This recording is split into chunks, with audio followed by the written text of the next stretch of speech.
welcome to another Monday. I don't know, like this week has been it's been really busy for me, so I haven't really totally felt into the energy, but for me anyway, it's been super reflective, doing a lot of inner work, a lot of, messages coming through, but mostly a lot of that kind of inner clearing and inner work. So let me know, first of all, where you guys are from in the world, and then also, what has your week been like? What was last week like for you? What has the energy been like recently? Yeah, give me a little note in the comment section. Today, we're talking about something super tangible. I've actually been really drawn to tangible 5D steps for everyone right now. Yes, we all love aliens. Yes, we all love quantum physics. And yes, I am so pumped about both of those things. But I really felt like today we needed to talk about you and your life and what's going on. And what did I write down here? Oh, yeah. I called it a tangible wake-up call. That's what today is going to be about for everyone, is a tangible wake-up call. So hopefully you are here for it, and this is going to really help shift your life. I do recommend getting your notebooks out just because there's going to be a lot of stuff that you're probably going to want to write down. I do have a very special guest in the room. I won't flip the camera around, although I want to. And it's my mom coming all the way from good old Canada. And it's really nice to have her and my stepdad here. Wherever we are, and yeah, it's really cool. It's really cool. So I know she's fangirling over there in the corner, which is hilarious because she is my own mom. And it was so beautiful because she got to come to the Sedona Cosmic Awakening Conference this past weekend and see me on stage. And that was really incredible. Since she used to come to all of my Canadian conferences, it's nice to have her in the US. Um, I just want to talk about the conference for a little bit. I just want to say it was my first conference back in the physical since the beginning of 2020 when everything kind of went down. And so my last one was the Laughlin Mega UFO conference, and then this one was the Sedona Cosmic Awakening conference. And I freaking loved it. It was so amazing to actually see people's faces. Like, although this live is great and you're all here, it's even better when you're actually in front of me and I can hug you and listen to your story and know your name and, and put a face to a name. So that was just so refreshing and really incredible to meet up with the community in person, and guaranteed there's going to be a lot more conferences and actual physical organic things going on in the future. So definitely look forward to that. I have to remind myself quite often, I'm still young. There's so much more life to live, and there's so much more, things to accomplish in this life, because I just feel like I don't have enough time. I always feel behind, but I think that's the starseed thing too. Before we super deep dive into chasing losses and what it means to chase a loss and how we do this to detriment our own lives, I do want to bring up a couple of just, events and things that are going on. Every single week in my Cosmic Society membership, we have weekly giveaways. We actually call them cosmic giveaways. And this week, the prize was a free audiobook, and the winner was Alicia D. So, Alicia, you definitely should have gotten an email from us by now with the free audiobook. Next week's cosmic giveaway is the Heal the Grid workshop. So if you have not gotten it already, or your friend could really benefit from the Heal the Grid workshop, then definitely check out the cosmic giveaway. Once again, that is for the membership society, and it's open and available to all seeker memberships as well, which means it's totally free. All right. Thank you so much, Joe, for your beautiful super chat. I really super appreciate that. Now, before we deep dive, once again, I want to actually go over some words that I learned that are really, really powerful. I cannot take ownership over these really powerful words. I ended up hearing them from a conference that I spoke at, I think before this past weekend. I was at the Portal to Ascension conference the weekend before that, and that was just online. And there was a couple of the panelists that I was sitting with that were all saying these really cool words. So I wanted to relay these words for you. I heard this one I heard a couple of years ago, and it's energy, but instead of the word energy, it's inner chi. So instead of energy, it's inner chi, which is inner chi. It's that energy, it's that vibration, it's the inner chi. So I really love that because I love Tai Chi, I love moving my body, I love stretching and working with the chi. So love that. So the two new ones that I picked up from last weekend, identity is now identity. I really like that one. Identity into identity. Because what is identity? It's density, right? Identity. So that's really cool. And then the third one that I wanted to just kind of bring up for your own curious notes is instead of understanding, it's innerstanding. And I really like that too. You know, it really makes you kind of think about things. Innerstanding. You know, you have to go within in order to understand. You know, you're not going under anything, you're going within. So I really like that. Yeah. Okay, so what is chasing losses? This is a really interesting concept. And Nat and I watched a documentary maybe like a week ago, and it was a Las Vegas gambling documentary. And just like, you know, what do you call them, like true crime documentaries, it's kind of the psychology behind it. You know, Nat and I aren't gamblers, and we just really wanted to understand, like, how does someone get into that, you know, and what pulls them into that. So during this documentary, they talked about chasing losses. And essentially, their definition of chasing losses is they basically try and win the money they lost by gambling more. Once again, chasing losses is they try and win the money they lost by gambling more, right? So they're constantly chasing these losses, constantly trying to get that back. Now, as I actually just heard this term, chasing losses, I got this huge download about how this applies to a human and a human's life.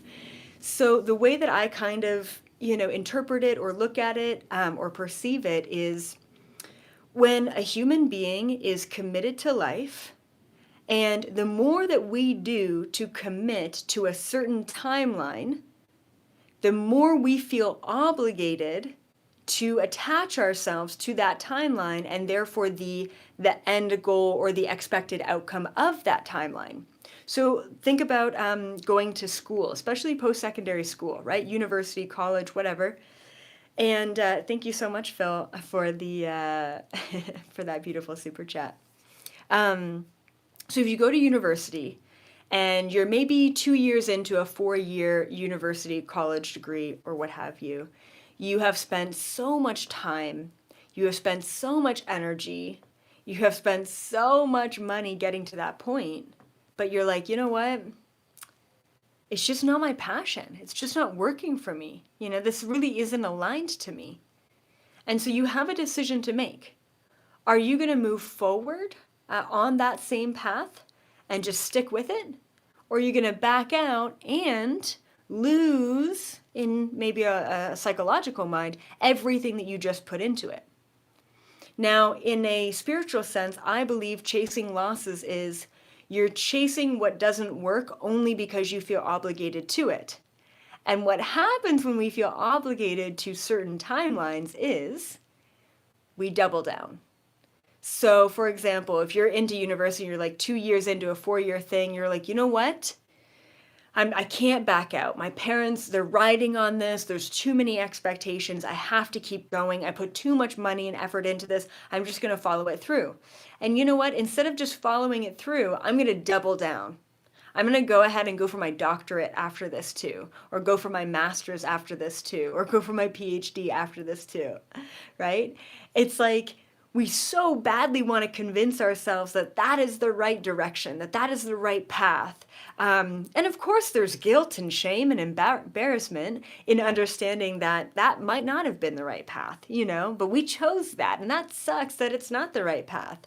And we've got to let a lot of people down in explaining that that's not the right path, right? So chasing losses, we could even call it like chasing timelines, but there's so much heaviness that goes into the attachment and the expectations from what we put into life.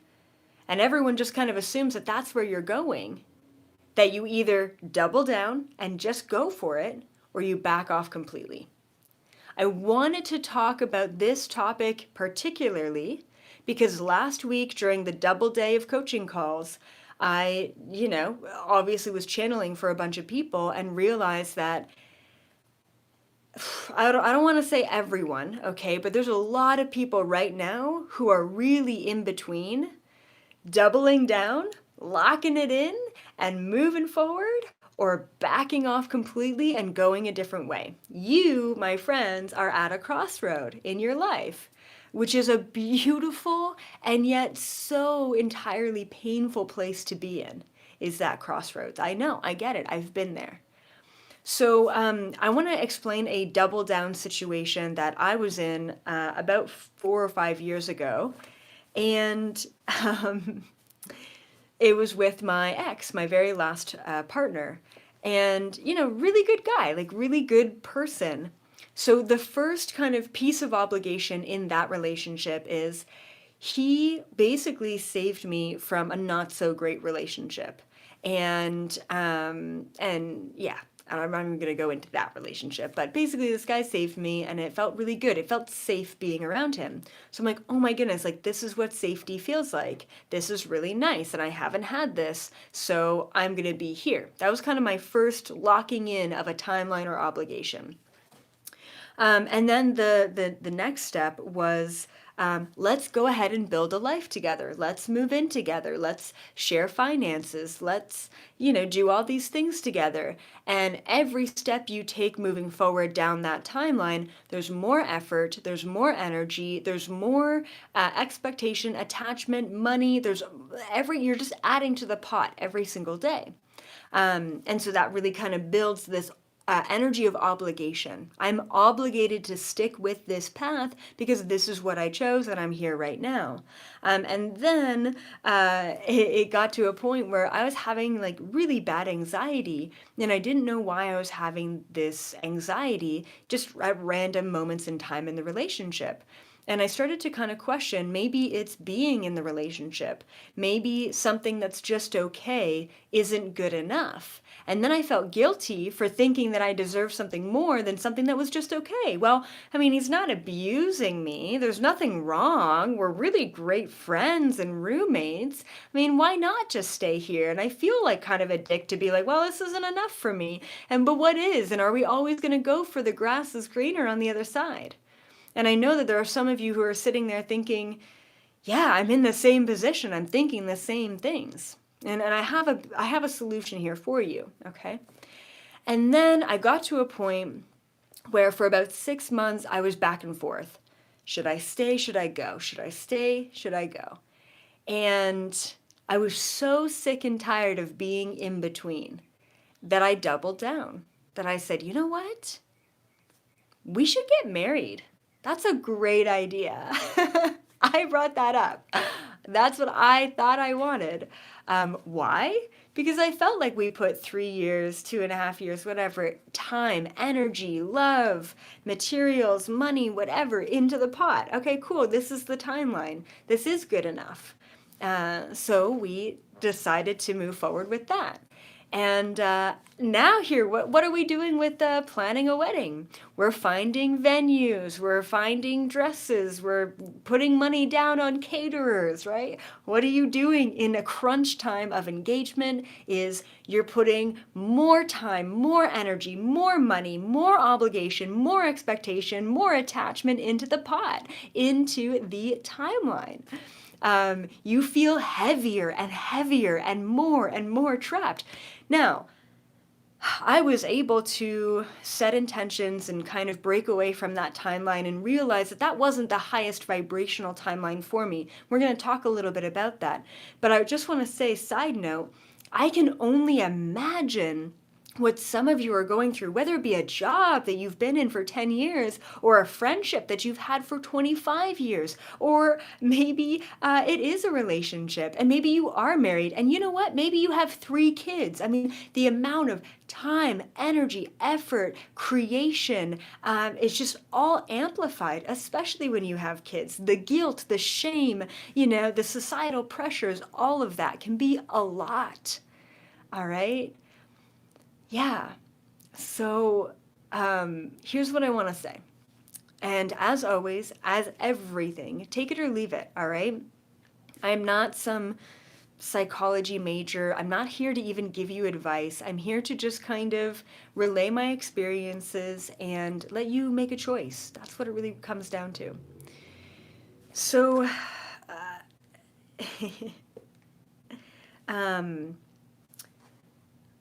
yeah, there was one thing that I wanted to say. I don't know where it is in my notes.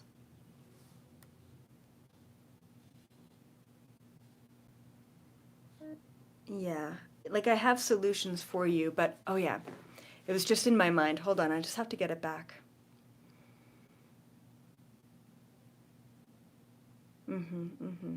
Yeah.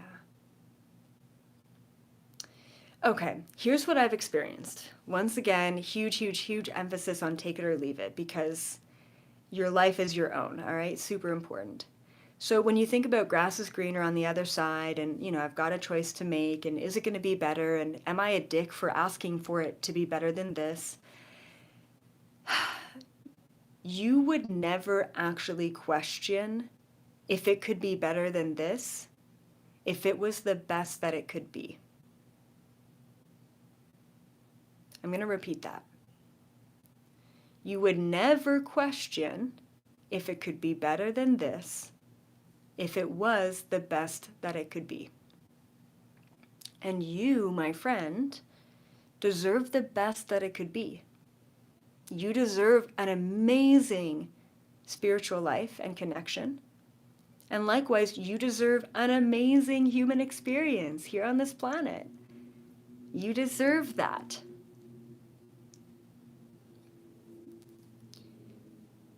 When anchoring into a new life or a different reality, when anchoring into a new job or a new relationship, I was able to tell the difference between things in my life that they were good, but maybe they weren't 10 out of 10. The more harmonic you get your entire infrastructure of your life, the more the tiniest disharmonies really affect you. Likewise, on the flip end of things, if your life is chaotic and all over the place and you don't know what's going on, everything's in disarray, everything is disharmonic, you're not even aware of the disharmonies because there's so many of them. It's like I akin it to like a really messy room, right? Your bedroom, your house, you're like stage 2 hoarder. It's so messy, it's so overwhelming. You're like, I need to clean up my life, but I don't know where to begin. I don't know where to start. Thank you so much, Lisa, for that super chat as well. Really appreciate that. When you get into the fine tuning, you start to sort a lot out. And you start to realize 2 out of 10 was my standard 10 years ago for everything. 5 out of 10 has been my standard for the past 10 years. 8 out of 10 is my new standard. And when you get to everything in your life being 8 out of 10, then you bump it up to 10 out of 10. Why not have the most aligned vibration? Why not live the best life that you could live? You really deserve that. And I think jobs are a little bit easier in making a decision than relationships. And the reason why is because a job is a little bit more like black and white. Like there are, I guess you could say the same about people, but it's kind of like, I mean, there's plenty of jobs in the sea. There's plenty of fish in the sea, right? A lot of people aren't willing to be alone instead of having and being in a relationship that isn't the highest vibration, that isn't the best that it can be. So it really depends on the level of risk you're willing to take in that situation. All right? So that's really important. I have never once questioned the foundations that are 10 out of 10, 15 out of 10, 11 out of 10. It is literally the best that it could be. Now, just because certain foundations are the best that it could be, doesn't mean that there's still challenges, doesn't mean that there's still hiccups, doesn't mean that there's still days where I don't feel like doing anything, you know? So just know that it's not all butterflies and rainbows for the rest of your life once you reach 10 out of 10. It means that you're no longer fighting with yourself about what's going on in your life. The amount of back end energy that we put into things that are disharmonic, you think about them. You think about them a lot. When something is in harmony, the only thought you have around it is, wow, this is amazing. Isn't this incredible? Isn't this relationship, this job, this house, this life, this feeling I have, isn't this just so amazing? And I'm so grateful for it. That's the place that I know you can get to because you deserve that. And you are the only one holding yourself back from that. By staying comfortable, by being complacent, you're choosing that. And I understand why you're choosing that because I chose that too. So, would you rather be in a relationship that's okay, that you can just get by with, or would you rather be maybe single and have freedom and feel like you can reinvent yourself, right?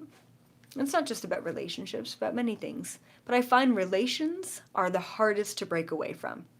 The entanglement, the energy, the time spent, the time that you interpret as wasted. And I want to let you know that whether it be a job or a situation or a friendship or whatever, it's never time wasted. You never have to double down because you feel like you've already put so much into it. You are allowed to walk away at any time. And at any time when you are even contemplating walking away, you need to ask yourself, why am I even thinking about it? All right? Question your thoughts. So I have two things that I want to relay, and these are things that I really want you to write down in your notebooks, okay? As always, take or leave anything. For those of you who are looking for a little bit more guidance when it comes down to reprogramming, reinventing your life, I do recommend checking out the 30-day Get Woke Bootcamp. It is a program that is meant to help you reprogram your thoughts, reprogram your neural pathways. And science tells us that it takes 21 days to do that. All reprogramming consists of is becoming aware of your thoughts, becoming aware of your mind, and asking the appropriate questions. And that's what the bootcamp is all about. All right. So I want to talk about becoming aware of chasing losses. You have to be aware of the pattern that you're in and you're cycling through in order to stop being in that pattern. Okay? So I have two things to be aware of when figuring out whether or not you're chasing losses. All right? And once again, chasing the loss is you are convincing yourself that you're happy. You're convincing yourself that you're good when you're not. That's basically a spiritual chasing loss. It's like, it'll get better. It's coming. Yeah. It's not here. All right. All right, so step number one in being aware of chasing a loss is, okay, okay, I want you to write this down. What am I convincing myself of? What am I convincing myself of? Now, like I mentioned, usually when you are trying to convince yourself of something, you got to think about that thing a lot. Your soul is like, this isn't working, and I don't resonate with this. And your ego mind is like, but I have to be here. And it's a battle. It's a constant battle. So the way that you can recognize what you are convincing yourself of is, what kind of thoughts are you trying to push on yourself? Which is a very, very, very, very fine line to be aware of. Questions like, or statements in your mind like, this is the best that it could be, right? Right? I'm happy, right? Right? You're asking yourself these questions. If you were at the highest vibration, if you were truly happy, if that thing was absolutely aligned, there'd be no doubting that. There'd be no questioning that. I'm okay, right? This is good, right? This is the best that it could be, right? And that's what I talked about in my book as well.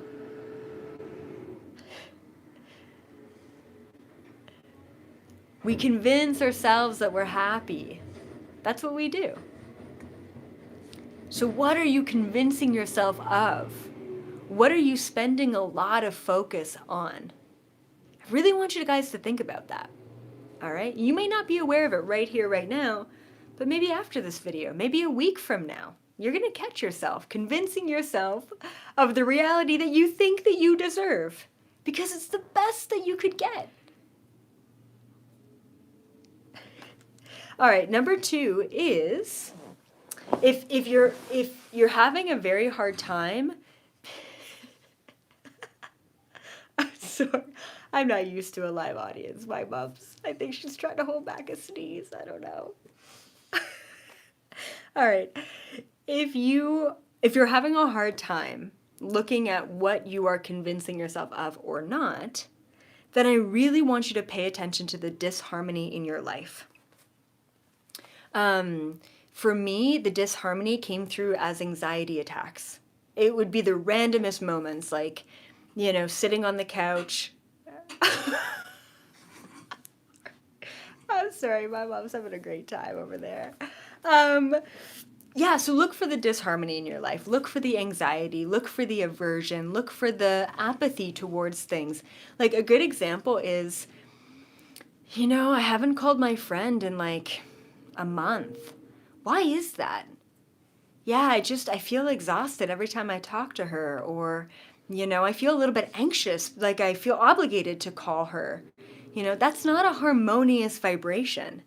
If you feel excited about something, if you never doubt or question your action on something, it's a pretty good indication that you're in a much higher vibration with that thing or that person. Okay? So number 1 is really be aware of convincing yourself.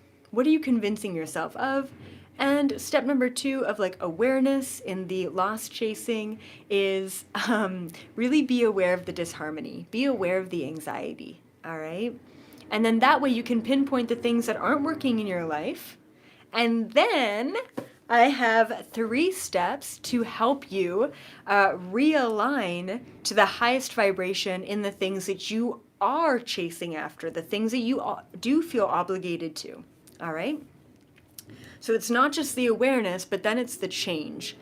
Now, I want to also mention that you don't have to, if you watch this video and you're like, oh my goodness, EA, I'm exactly where you're talking about. I'm in between pretty much all the big things in my life. So based on your advice, I'm going to drop all of them and I'm just going to like let the universe provide.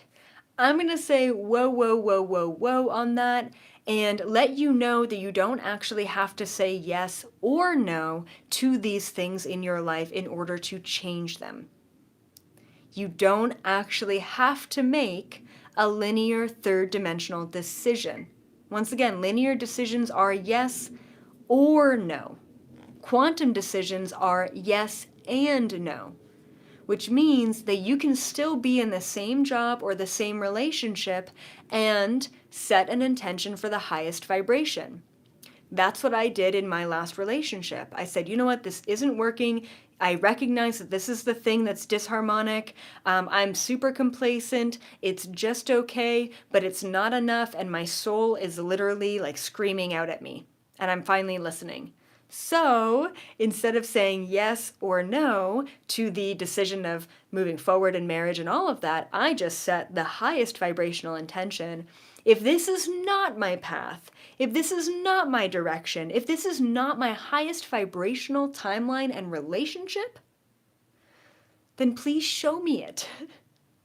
Give me a message, give me a sign. And I said, make it a big one, make it a big sign. All right, rattle my world if you have to, but let me know that there's something else out there. Or if this is it, then how about we raise that frequency and we start experiencing that thing or that person or that job in the highest potential way so that I don't have to doubt it again. When you set the highest vibrational intention, things begin to shift. They shift to a point where you don't have to make a choice, which is funny enough. Then it feels out of your control because you actually forgot that you asked for the universe to kind of guide you, which is you, right? You are that reflection. So that's kind of my first step when transmuting the chase. That's what I call it, transmuting the chase.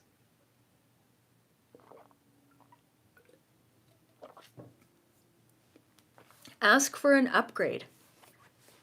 You can do that. You're allowed to do that. Ask for an upgrade. If this job is the one that I'm supposed to be on that's aligned to my highest potential contracts, because remember, we all have contracts for many, many, many different timelines. I have a contract to be here with my mom in this timeline. I have a contract to not be with my mom in a different timeline, and so on and so forth, forever and ever and ever. So when you align yourself or ask to be aligned to the highest possible contracts and timelines, it starts to shift into that, which is really beautiful and powerful. All right? So ask for an upgrade. What is my highest possible timeline or contract with a job or a career? Ask for that. Can I shift into that now? Can you show me the way? You're just talking to you, the highest version of you. All right? So it's super, super important. So that's step number one. Step number two is let go of the obligation and attachment. So how do you let go of obligation and attachment, right? So once again, like for example, your school education, you're like, well, all this time and money and energy, and I put it all in already, and it's happening. In that moment, how do you let go of obligations? Like, well, my parents feel this way, and this is what I need to do, and society tells me that in order to get a good job, I need this education. And then the attachment of this has got to be the only outcome, right? So the easiest way to let go of obligation and attachment, to let go of obligation is to separate yourself from anyone else.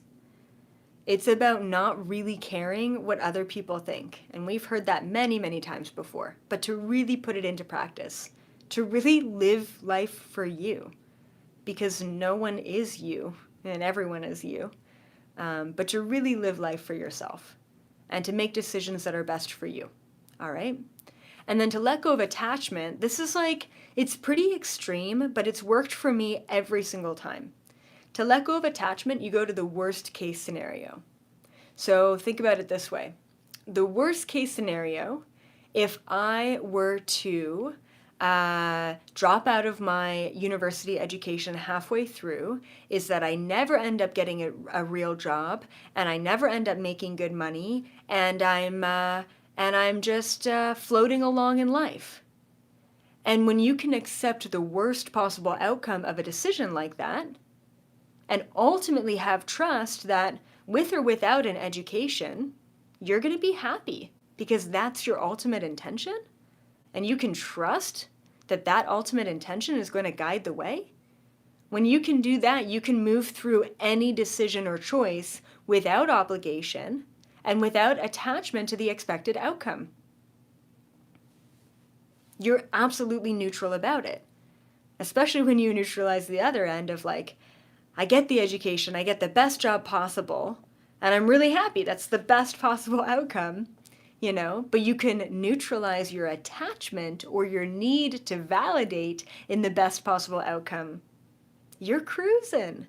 When you can be neutral about life and move through it objectively, you're in that mastery level. You're in the fifth dimension because you're not navigating through life in linear ways.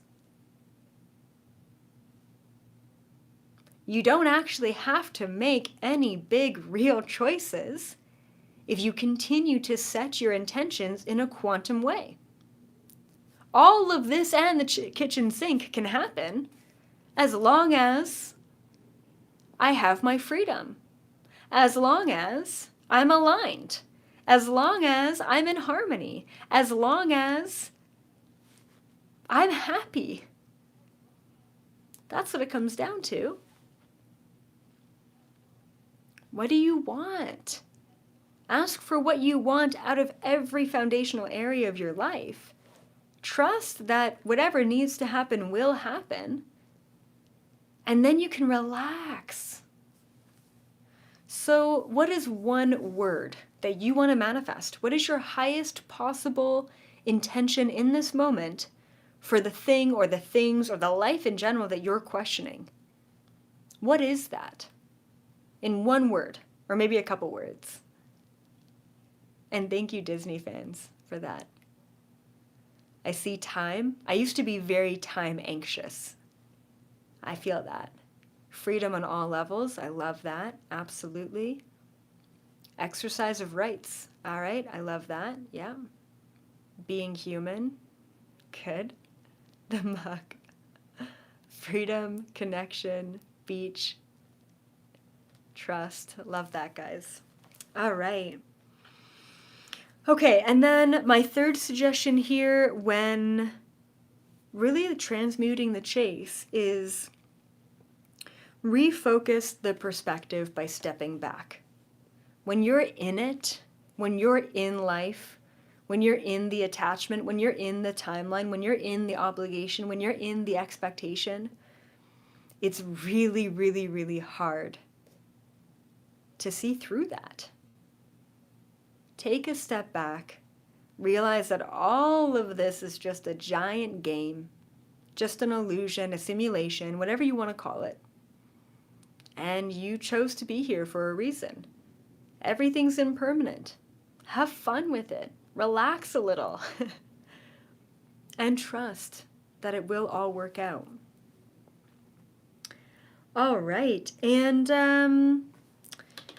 that's about it. Last but not least, I just wanted to mention that this month, the month of May, the topic for this month is all about the Galactic Federation of Light.